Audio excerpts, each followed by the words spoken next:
अस्सलाम वालेकुम वरहमतुल्लाह। दोस्तों, कैसे हैं आप सब? उम्मीद करता हूँ आप लोग सब खैरियत से होंगे। अल्हम्दुलिल्लाह मैं भी अच्छा हूँ आप लोगों की दुआओं से। आज का जो वीडियो है वो है लैलतुल क़द्र या शब कद्र।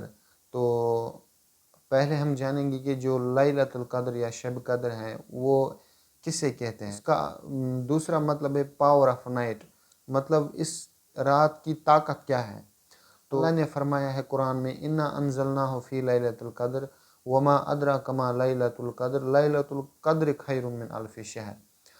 तो इन्ना अंज़लनाहु फ़ी लैलतुल क़द्र, तो जो कुरान नाजिल हुआ था वो इसी कद्र में हुआ था, यानी कि इसी शब कद्र में नाजिल हुआ था। और आपको क्या पता है ये लैलतुल क़द्र क्या है? ये 1000 महीनों से बेहतर है। मतलब अगर आप काउंट करोगे ये तकरीबन 84 साल बन जाते हैं। मतलब 84 साल जितना इंसान इबादत करेगा, और वो भी कबूल इबादत। अल्लाह ने फरमाया है 84 साल के बराबर आपको एक ही रात में सवाब मिलेगा।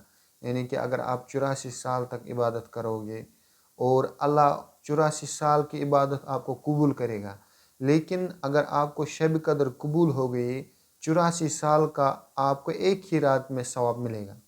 तो ये है इसकी फजीलत। तो अल्लाह के रसूल ने फरमाया है आप जो लैलतुल क़द्र है या शब कद्र है, आप आखिरी ताक रातों में इसको तलाश करो, आखिरी रमज़ान के ताक रातों में इसको तलाश करो।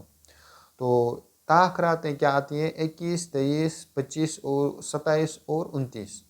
तो अल्लाह के रसूल ने फरमाया है कि इन 5 दिनों में, मुफस्सिरीन कहते हैं अक्सर हदीसें इसी पे मतलब मबनी है कि आपको आखिरी आखिरी ताक रातों में जागना चाहिए, इबादत करनी चाहिए। बाज़ मुफस्सिरीन कहते हैं, बहुत ऐसे मुफस्सिरीन कहते हैं कि जो लास्ट 10 दिन हैं रमज़ान के, उन पूरे 10 दिनों में जागना चाहिए। हमें चाहिए कि कम से कम अगर 10 दिन नहीं तो कम से कम हमें ताक रातों में जागना चाहिए, ताकि हम अपने आप को मगफिरत करें।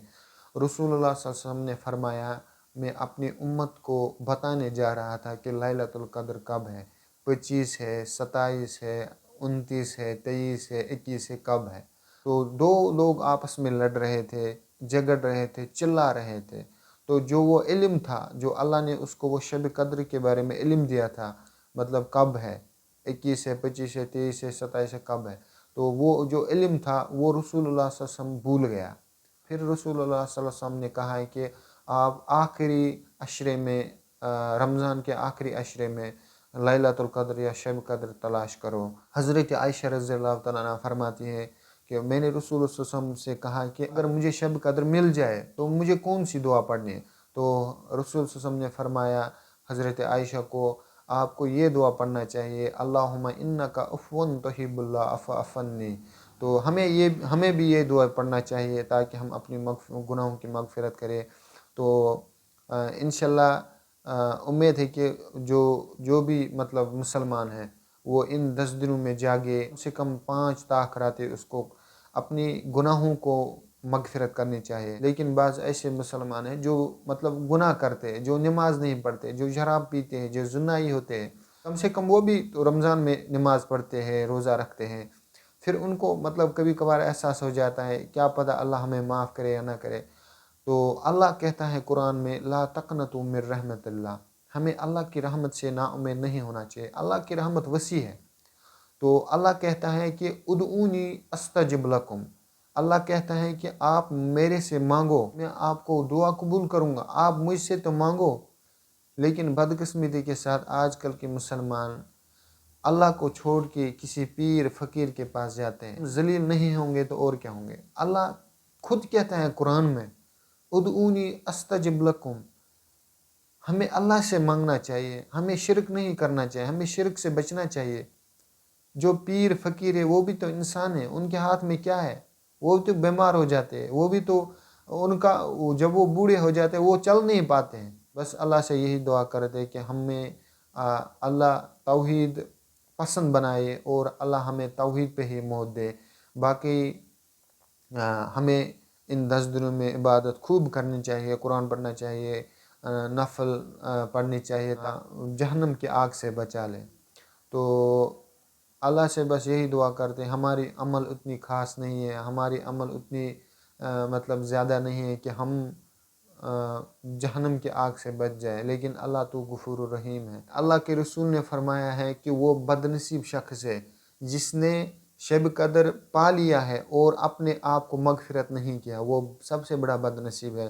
تو ہم اللہ سے یہی دعا کرتے ہیں کہ یا اللہ ہم گناہ گار ہیں، بے شک ہم خطا کار ہیں، ہمیں اٹھنے بیٹھنے سونے جاگنے میں بہت غلطیاں ہوتی ہیں، لیکن اللہ آپ تو غفور الرحیم ہے۔ اللہ ہم عملی طور پہ کمزور ہیں، ہمارے عمل کم ہے، لیکن آپ تو غفور الرحیم ہے، آپ مغفرت کرنے والا ہے، آپ غفور الرحیم ہے۔ آپ جو ہے اگر انسان کتنا بھی گناہ گار ہوگا، لیکن اللہ پھر بھی کہتا ہے کہ آپ میرے دربار میں آؤ، آپ میرے قریب آؤ، میں آپ کو مغفرت کروں گا۔ مسلمان کو نا امید نہیں ہونا چاہیے، کیونکہ اللہ کہتا ہے کہ لا تقنطوا من رحمت اللہ، تو اللہ کہتا ہے کہ میری رحمت سے آپ نا امید مت ہو جاؤ۔ کبھی کبھار انسان گناہ کرتا ہے، پھر وہ مطلب ایسا گناہ کر جاتا ہے تو پھر وہ انسان سوچتا ہے کیا اللہ مجھے معاف کرے گا؟ اللہ غفور الرحیم ہے۔ اللہ کہتا ہے کہ آپ ادعونی استجب لکم، اللہ کہتا ہے کہ آپ مجھ سے مانگو، آپ پہلے مانگو تو صحیح، لیکن ہم مانگتے ہی نہیں ہیں۔ اللہ کہتا ہے آپ مانگ کرتے دیکھ، آپ رات کے آخری حصے میں جاگو، پھر دیکھو اللہ کا کمال۔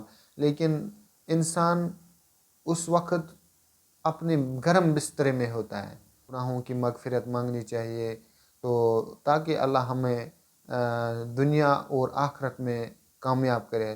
تو اگر اس ویڈیو میں کوئی غلطی ہوگی تو اس کے لیے معافی چاہتا ہوں۔ باقی آپ میرے ویڈیوز کو لائک کمنٹ شیئر کرو۔ انشاءاللہ ملتے ہیں نیکسٹ ویڈیو میں، تب تک کے لیے السلام علیکم ورحمۃ اللہ۔